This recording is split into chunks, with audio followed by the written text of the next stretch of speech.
this is a view showing you all supported reports that you're able to pull in your spreadsheets. So basically, if you see, most probably you see those familiar uh, Seller Central reports, because in the first step, if you remember, we've selected the Amazon Seller Central.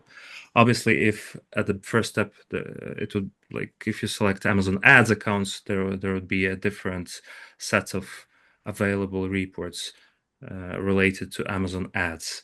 But as we selected Seller Central, we see familiar reports from Seller Central.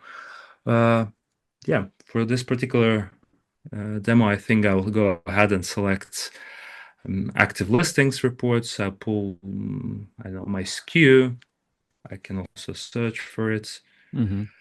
I'll pull the price of the product.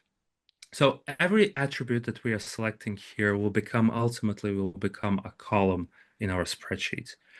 And then for each SKU, I'll go ahead and select, let's say, the business report, sales by traffic, and I'll select buy box.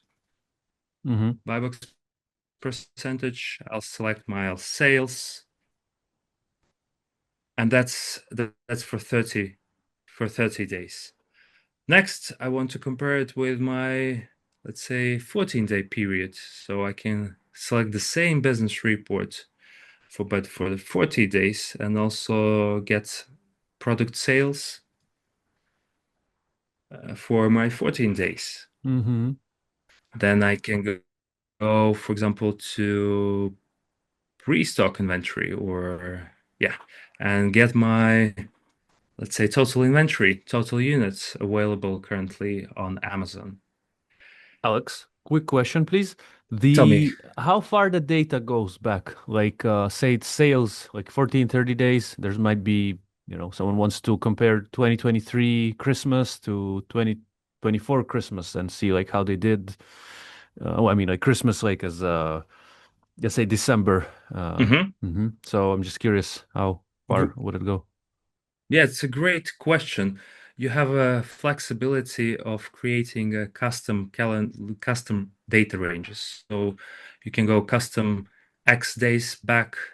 You can go custom months back, right? So you're not limited only to a few options that we've preset. You can also go multiple months ago back. So the look back period is basically uh, is limited by Amazon. As far as I know, it's 2 years, something like Mm-hmm. that, 2 or Mm-hmm. 3 years Mm-hmm. back, Mm-hmm. Mm-hmm. the look back period.